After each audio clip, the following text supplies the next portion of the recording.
Lon Phillip Sullivan's on the line as we typically go to Lon, of course, for his insight and expertise on LSU football. Lon, how you doing today?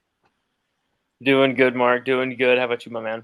I'm doing well. And of course, everyone knows to get on over to Lon's site there, lsuodyssey.com, for the latest on the Bayou Bengals. And the latest is something that we see once, twice, three times, but it's pretty rare among the college football community to see a player at a big-time school call it quits. A guy that was in play for a starting job and obviously won that 2 seasons ago at the outside of 2020. And of course, we're talking about Myles Brennan, once starting quarterback and competing for the starting quarterback job at LSU, Lon. Man, Mark, this is something that, I did predict that, it would be Myles Brennan or one of the other quarterbacks potentially to transfer, but most likely Myles was a name that was definitely in that recurring theme there of there's going to be a quarterback transferring before week 1. There was going to be, and that's what happened finally. Kelly did a really good job to keep 4 on roster this far, but it's very unexpected at the same time to see Myles Brennan not transfer to Nebraska. That was like one of the first things I was hearing was, I'm hearing that he's got a lot of people in place with Scott Frost and of course LSU's former receivers coach Mickey Joseph.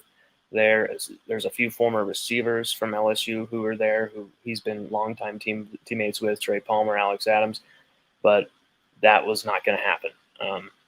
He made it clear he was leaving football, which was really, really unexpected. At the same time, it is too. I have a lot of conflicting feelings about this. You got Myles Brennan, who big time leader, the only quarterback in LSU history to put 300-yard games in his first 3 starts, then has the horrible injuries, the frustration, watching Joe Burrow win a national championship, having to play in garbage time, taking a red shirt in 2018, coming into the 2017 game against Troy, throwing a pick 6 after he throws a touchdown to kind of lead the team back. And you're thinking, is this a freshman boy wonders moment? And then the next drive, he throws a pick 6 and gets absolutely rattled, just rocked for most likely a concussion on the play, taken out for the rest of the game. Danny Utley comes back in, takes the job back. Myles Brennan doesn't play another game until garbage time in 2019. It just seems like every time that this young man had a moment in his LSU career to really get through to the next level and really be that starting quarterback at LSU that really, not Joe Burrow, not going to imitate Joe Burrow, even come close, but be a very serviceable, winning quarterback at LSU, and it just couldn't happen. Every time, slipping on a boat with wearing flip-flops, breaking his humerus last year as well when he had a huge chance to start. You had to wonder if, after all of this adversity, he's only human. Did he probably think, I've got so many other interests, so many other ambitions, so many other possibilities with the family, family backing, family wealth in the Brennan family, owning a lot of restaurants there in the New Orleans area. There's a lot of possibilities for Myles Brennan, not just football. And so you got to wonder if football didn't become a number 1 priority for him in the end, because there's some practices where it just seemed like this is supposed to be your moment where you're taking the team by the scruff of the neck. And I didn't feel like I ever saw that, Mark, not even for one moment. Just way too casual, way too chill. And it almost like threw the other quarterbacks off guard. Like, whoa, I thought Myles Brennan was going to be like, this is his team and crazy and the veteran who's coming back. But no. And now it's seeming like Jaden Daniels is going to be that front runner with Garrett Nussmeier battling a little bit of an ankle injury. He was practicing in full for practice today. But, of course, as we've been saying before, a neck and neck race really between Jaden Daniels and Garrett Nussmeier, and Myles Brennan was the third wheel. And it's sad to see him call it quits. It really is. It's sad to see him just say, "I'm done with football." It's but that's the life he wants to live. Absolutely. And of course, considering his talent, his ability, and being able to compete for a job at an LSU, he could have gone a number of places. You mentioned Nebraska. He could go to the majority of schools across the FBS landscape and compete for a job, win a job somewhere, and play. So he obviously, as you mentioned, the combination of the injuries, the previous frustrations, probably even having an expectation of himself that he was going to play for a school like an LSU and be that guy at a place of that caliber, that the other options in football just didn't hit his expectations. Absolutely. I mean, Mark, think about it. How long this guy has been there. He's been there. Matt Canada was his first offensive coordinator. He committed under Les Miles as the head coach. I mean, I remember sitting in a some type of telemarketing company that I was working at, job straight out of high school. It's so far back when Myles Brennan was just like, hey, bro, did you hear about this blonde dude, this freshman quarterback that they just recruited? They just got to commit from out of Mississippi, Myles Brennan. And I was like, huh?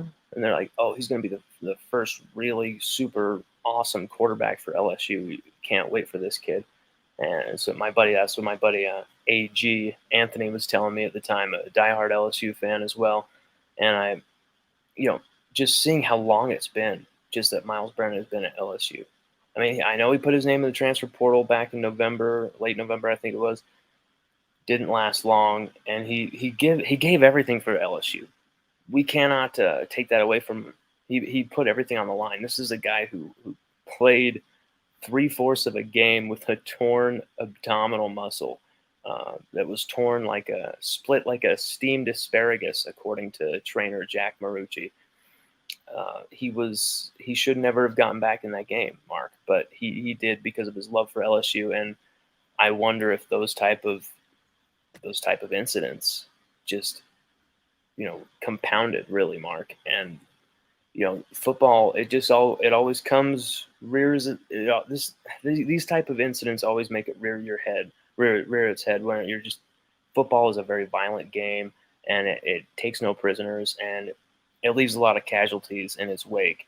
And Myles Brennan might be someone who just, football is not for me anymore. I've put so much into this. I've put my body on the line for far too long. That the real hitting is about to start in fall camp. We know for a fact that Myles Brennan hasn't been hit since that Missouri game, in a live football game.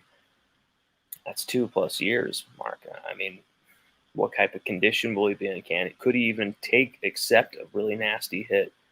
It's something that you have to wonder, and I really wish he would have had his full season chance, Mark. But he's such a case of what if, and I think almost haunted by Joe Burrow. I mean, how can you follow that type of act? It's almost like, having Kiss as an opening act in 1974 or something, and you're trying to follow them, like Led Zeppelin opening for Iron Butterfly in '69. Like, Iron Butterfly basically just said, we're leaving the arena, we're leaving the Fillmore East right now. They could not follow Led Zeppelin. That's a true story, by the way. So, I mean, same goes with Joe Burrow. You could not follow Joe Burrow, and I'm not going to blame him. I'm not going to blame the guy. It's a big, and just another case of what if, Mark, at LSU. There's so many of them. Lon Philip Sullivan, LSU Odyssey. Get on over there. Check out Lon's work covering LSU football. We're inside 3 weeks to the opener at the Superdome against Florida State. Please like the video here, share the videos, and subscribe right here at the Voice of College Football.